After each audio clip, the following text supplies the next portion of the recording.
ကျွန်တော်ဒီနေ့ပြောပြပေးသွားမယ့်အကြောင်းအရာတွေကတော့ဒီ ArchiCAD 25နဲ့ပတ်သက်ပြီးတော့ user interface အကြောင်းပဲဖြစ်ပါတယ်။ကျွန်တော်တို့ ArchiCAD 25လေးကိုစတင်ဖွင့်လိုက်ကြအောင်။ကျွန်တော်တို့ဒီ ArchiCAD 25ကိုစဖွင့်လိုက်ပြီဆိုတာနဲ့ဒီ unit မြင်တွေ့ရမှာတော့ကျွန်တော်တို့ view ရှိမယ် browser ရှိမယ် teamwork ဆိုပြီးရှိမယ်ကျွန်တော်တို့ဒီအခုမှစတင်အသုံးပြုမဲ့သူတွေအနေနဲ့ကတော့ new ကနေသွားမှာဖြစ်ပါတယ်။ကျွန်တော်တို့ဒီအောက်မှာဆိုရင်တော့ကျွန်တော်တို့ဒါကျွန်တော်မကြာသေးမီမှာဖွင့်ထားတဲ့ဒီ project file တစ်ခုဖြစ်တဲ့အတွက်သူတို့ recent project ဆိုပြီးပေါ်ပါတယ်ဒီကျွန်တော်အနေနဲ့ကတော့တခါမှမဖွင့်ဘူးသေးဘူးဆိုရင်တော့ကျွန်တော်တို့ဒီ recent project ပေါ်မှာမဟုတ်ပါဘူးအဲ့ဒါမဟုတ်ကိုကအရင်ဆွဲထားပြီးသား project ကိုဖွင့်မယ်ဆိုရင်တော့ကျွန်တော်တို့ဒီ browser တွေကနေဝင်ပြီးတော့ကိုယ့်ရဲ့ဒီ project သိမ်းထားတဲ့ file ကိုရွှေ့ပြီးဖွင့်ရမှာဖြစ်ပါတယ်ကျွန်တော်ဒါနမူနာလုပ်ပြမှာဖြစ်တဲ့အတွက်ကျွန်တော်ကဒီ recent project တွေနဲ့ကျွန်တော်နမူနာပြောပြပြီးတော့မှာဖြစ်ပါတယ်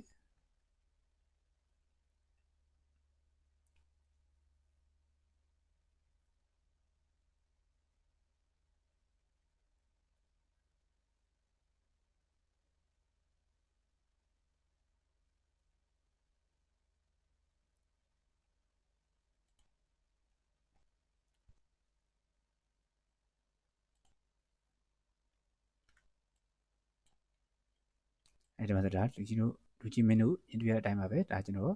အရင်ဆွဲထားပြီးတော့ဗောနော်ဒါ project file အဟောင်းလေးပဲဖြစ်ပါတယ်ဒီမှာဆိုလို့ရှိရင်ကျွန်တော်တို့ user interface မှာဆိုရင်ကျွန်တော်တို့ဘာတွေပါမလဲဆိုလို့ရှိရင်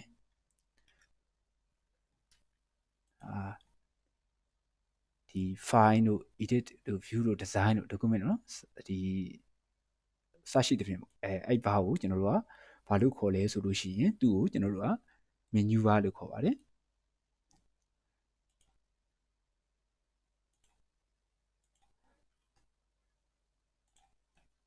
သူ့ကိုကျွန်တော်တို့က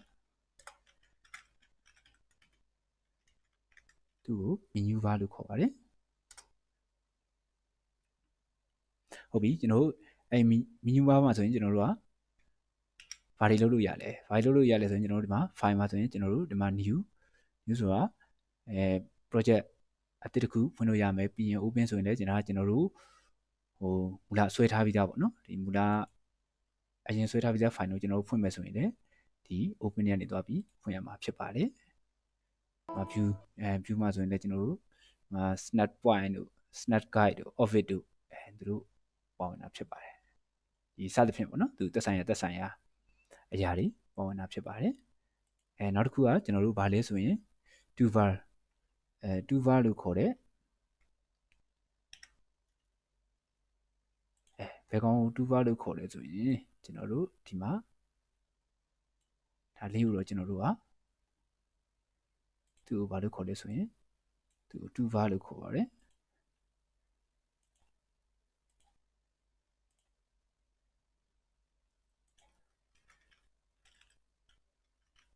သူ့ကိုတော့ကျွန်တော်တို့က toolbar လို့ခေါ်ပါတယ်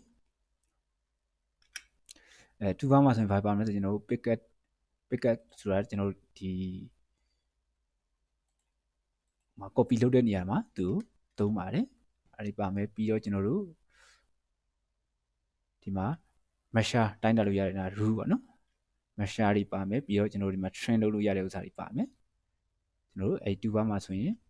ဒါမှတ်ထားမှာတော့ဒီ var ကိုတော့ကျွန်တော်တို့က toolbar လို့ခေါ်တာဖြစ်ပါတယ်နောက်တစ်ခုကတော့ကျွန်တော်တို့ဒီ info file ပေါ့နော်ဒီ info file လို့ခေါ်တယ်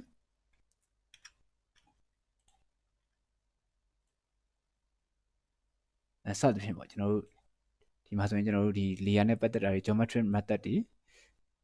ပြီးတော့ဒီမှာ location တွေ structure တွေပြီးတော့ဒီ floor plan ပေါ့နော်စသဖြင့်ဒီဘာကိုတော့ကျွန်တော်တို့ကဘာလို့ခေါ်လဲဆိုလို့ရှိရင်ကျွန်တော်တို့ကသူ့ကို info file လို့ခေါ်ပါတယ်သူ့ကိုဘာလို့ခေါ်လဲဆိုရင် info file လို့ခေါ်ပါတယ်တဲ့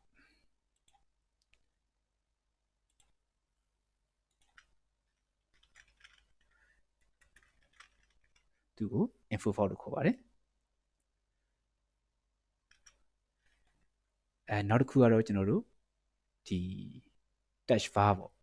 ထားပါအဲ့ touch bar ကိုမပြောခင်ကျွန်တော်တို့ဒီ info bar မှာဆိုဘာပါမလဲဆိုရင်ကျွန်တော်တို့ကဒီမှာ layer ဆိုရင်လည်း layer ပေါ့နော်အဲ့ layer ဘာနဲ့ပတ်သက်လဲဆိုမှကျွန်တော်တို့ဒီ wall ကိုထောက်လိုက်လို့ရှိရင် wall နဲ့ပတ်သက်တာဒီတက်လာမယ်ပြီးရင်ကျွန်တော်တို့ column ဆိုရင် column နဲ့ပတ်သက်တာဒါဆိုရင်ဒါကျွန်တော်တို့ဒါပြောင်းသွားပါပြီဒါv ဆိုရင် v နဲ့ပတ်သက်တဲ့အရာတွေဒါတက်လာမယ်နော်ဒီ info form မှာဆိုရင်တော့ဒါသူဒီသက်ဆိုင်ရာအလိုက်ပေါ့သူရဲ့ layer တွေပါမယ် geometry method တွေပေါင်းမှာဖြစ်ပါတယ်အဲ့ဒါပြီးတော့ကျွန်တော်တို့ကဒီ var ကိုတော့ကျွန်တော်တို့က var လို့ခေါ်လဲဆိုလို့ရှိရင်ဥပမာကျွန်တော်တို့ဒီ var ကိုတော့ဒီ dash var လို့ခေါ်ပါတယ်ဥပမာသူ့မှာဆိုရင်ဒီ dash var မှာဆိုရင်ကျွန်တော်တို့ကဒီ 2D 3D ကိုသူကဒီမှာ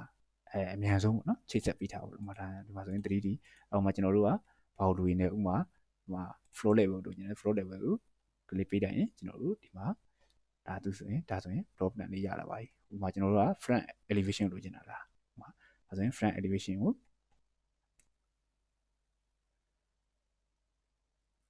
ဒီမှာဆိုရင်ဒါကျွန်တော်တို့ဒါ front elevation လေးရလာပါပြီအဲ့ဒါမှမဟုတ်ကျွန်တော်တို့ကဘာလို့လိုချင်လဲဥပမာသူ့ရဲ့ draw schedule ကိုလိုချင်တာလား draw schedule လိုရင်းလဲဆိုရင်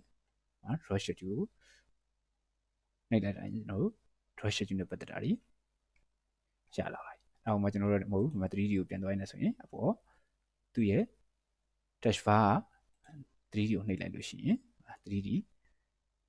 ပြန်ရောက်လာပါပြီအဲဆိုရင် draw schedule ပေါ့နော်ဒါကတော့ဒီမှာ front elevation ပြီးရင် floor level ပေါ့စသဖြင့်ကျွန်တော်တို့ဒီ dash bar မှာဆိုရင်တော့ဒီ 2D တွေ 3D ကိုလွယ်တကူချိတ်ဆက်ပေးထားဖြစ်ပါတယ်အဲ့ဒါကိုတော့ကျွန်တော်တို့က dash bar လို့ခေါ်ပါတယ်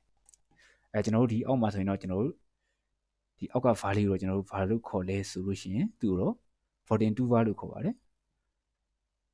42 var လို့ခေါ်ပါတယ်သူအဲ့42 var မှာကျွန်တော်တို့ var ပါလဲဆိုရင်သူ့ကိုကျွန်တော်တို့ဒီပြောဆို zoom ပေါ့နော် zoom ကိုယ့်တူကိုကွန်ပျူတာပေါ်မှာမူတည်ပြီးတော့ပေါ့ဥမာ zoom ကြီးမလားတေးမလားပေါ့နော် zoom ကြီးမလားငယ်မလားအဲ့ဒါကိုယ့်တူချိတ်ဆက်ကြည့်လို့ရပါတယ်အဲ့လိုမှမဟုတ်ကျွန်တော်တို့ကဒီမောက်ရဲ့အလျောက်ဝီကိုရှစ်တွန်းနောက်ဆုတ်လုပ်ပြီးတော့လေကျွန်တော်တို့ကဒီ zoom ကိုချိန်လို့ရပါတယ်ပြီးရင်ဒီမှာဆိုရင်ကျွန်တော်တို့ကဒီမှာ skill တွေပါပါမယ် skill ဆိုရင်ကျွန်တော်တို့ကဘယ်လောက်ချိုးဥမာသူဘာချိုးနေသွားမလဲဥမာဒါအဲ့ဆိုရင်လည်းကိုယ်တူ skill နဲ့ချိန်လို့ရပါတယ်skill တွေပါမယ်အဲကြောင့်မလို့သူဒီအောက်က value ကိုကျွန်တော်တို့က photon 2 var လို့ခေါ်ပါတယ်နောက်တစ်ခု2 volt ပေါ့နော်2 volt လို့ခေါ်တော့ကျွန်တော်တို့ဒီဘက်ကဘယ်ဘက်ကဘာကိုတော့ကျွန်တော်တို့ကဒီ var တစ်ခုလုံးကိုကျွန်တော်တို့က2 volt လို့ခေါ်ပါတယ်2 volt မှာဆိုရင်သူ့မှာဆိုရင်ကျွန်တော်တို့က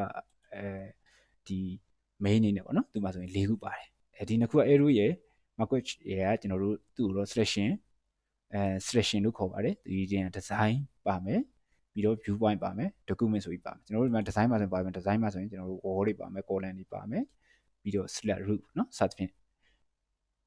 ဒီ design မှာဆိုရင်เนาะသူရဲ့သက်ဆိုင်ရာအစိပ်ပိုင်းတွေပေါင်းမှာဖြစ်ပါတယ်ပြီးရင်ကျွန်တော်တို့ဒီမှာ view point မှာဆိုရင်သူ section ဖြတ်ကြည့်လို့ရတယ် elevation တွေကြည့်လို့ရမယ်ဒီ device ဆိုင်တွေကြည့်လို့ရမယ်ပြီးတော့ကျွန်တော်တို့ဒီ document မှာဆိုရင်ရောပါတယ်ပါ document မှာဆိုရင်ကျွန်တော်တို့ဒီမှာဒီ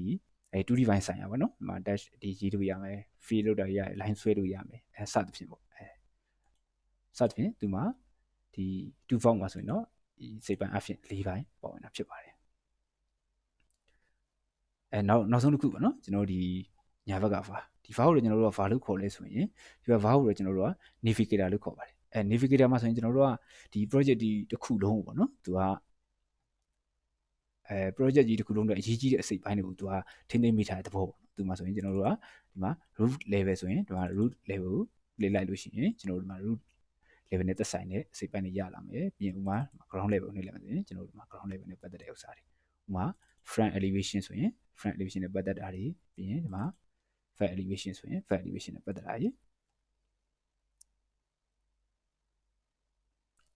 ကြာသူတော့တစ်ခါပဲနှိပ်ထားမှာဒီကောင်တစ်ခါနှိပ်ပြီးသွားပြီဆိုလို့ရှိရင်ကျွန်တော်တို့ဒီမှာအပေါ်မှာကျွန်တော်တို့ဒီ dash bar မှာပေါ့နော်ကျွန်တော်ဒီ dash bar မှာပေါ်ပြရဖြစ်ပါတယ်အဲဆိုရင်ကျွန်တော်တို့တို့ညနေဒီမှာ draw schedule ကျွန်တော်တို့ဒီမှာ 3D ဆိုရင် 3D ပြီးရင် back elevation ဆို back elevation မှာသူချိန်ဆက်ထားတာဖြစ်ပါတယ်ဒီလောက်ဆိုရင်ဒီကျွန်တော်ပြောသွားတဲ့ user interface အနေနဲ့နေဆုံးတော့သဘောပေါက်လိမ့်မယ်လို့ထင်ပါတယ်အားလုံးကိုကျေးဇူးတင်ပါတယ်ခင်ဗျာ